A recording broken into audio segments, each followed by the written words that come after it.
off months in advance. RSOM And Radio, they actually told Rebel me, State of "Yo, Mind, it's on and the people will Tuesday, continue to that speak day out." for the office." And I told them I'm taking the day off. Mr. Revolutionist. Because, right? Yeah. Who cares? Who cares if I go back to work and I have no job? You know why? Because it's a money pit of fear. Oh my gosh, what am I going to do? How am I going to do everything? I have so many bills that I have to pay. It's enslavement. They keep you in fear of not having. And then they feed you advertisement after advertisement to keep you consuming out of fear. Because if you don't grab it all up, it's going to go away. So you have to keep grabbing and grabbing and grabbing. We feed this cycle. Our consumer dollars, everything that we spend, that money goes somewhere. Who are you giving your money to? We need to invest in ourselves, in our future, and our sustainability.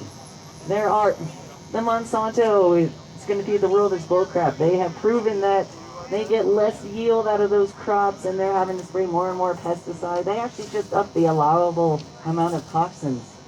And yeah, and I was thinking about this, scientific-wise, right? At one point in time, somebody had to go and experiment and test and come up with those numbers off of solid evidence and research.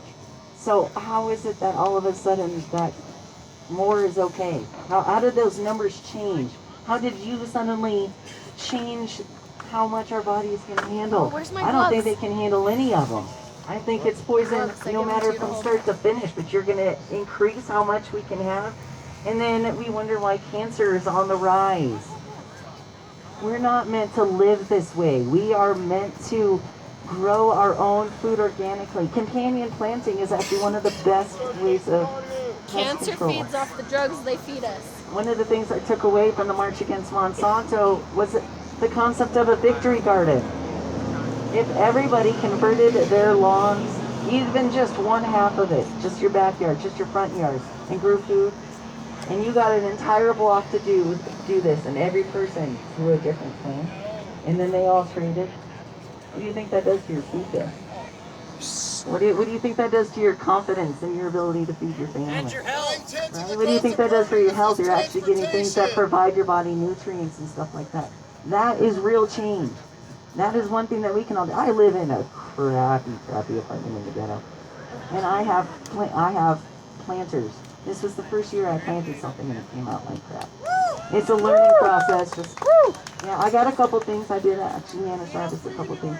But that little bit, now I learned a little bit more about gardening. So now if I have to run from all these cops that are standing back there all hovering over watching me, I can at least grow some food.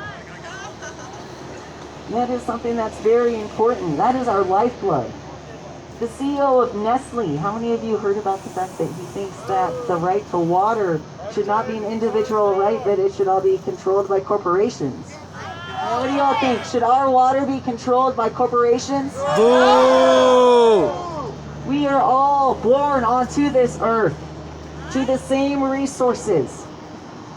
It belongs to no one, because it belongs to everyone. We are all born here. This is all our resources to share. It is all we have, and we are destroying and poisoning it. We are the water. They won't even let us collect rainwater. Yes, collecting rainwater. Exactly, it belongs to the government. Collecting rainwater is a source of sustainment.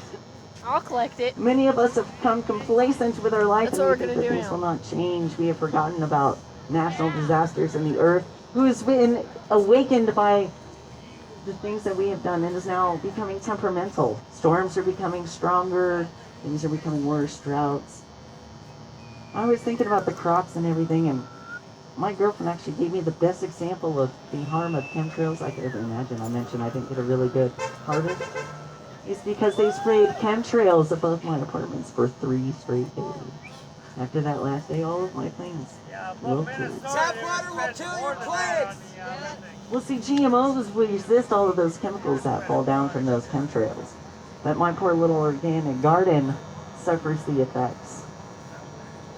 So, what do you think that's doing to all the rest of the organic farmers, the ones that are trying to sustain our livelihoods? Our future is in that food and that knowledge. on how to sustain. It is not in the agricultural big business. The fact that we have to pay money for food is the biggest crock I think we all do. Besides money, I think that's even a bigger crock. But why should anybody have to pay for food or shelter? Right. We should all be entitled to a small section of land proportion so that we can all grow food in communities with a common area. Part of our problem is we have lost our sense of community. See, we all here, we are all community, right? But when we go back home, how many of you know all of your neighbors? How many of you know your neighbors' friends? Right? I know everybody in my entire building. If there is a car that doesn't belong there, believe me, one of us knows. I bring up community. Community is extremely important. One, it will reduce crime. You want to know why? If we all know, hey, that person doesn't belong here, guess what? Somebody's going to be watching because we all care about each other. There are not enough people out there that remember that we are not all out for ourselves. We are all fighting the same battle. We are all trying to accomplish the same task of living. Yeah.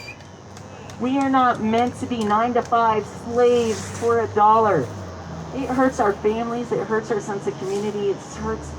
And that's why they're able to feed us this fear and separate us so that they can. You want to hear more? Get the fuck out the house and come join us. RSOM, Rebel State of Mind. Crimson and Too High Crew, Misty Revolutionists. Check out some more Mile High music.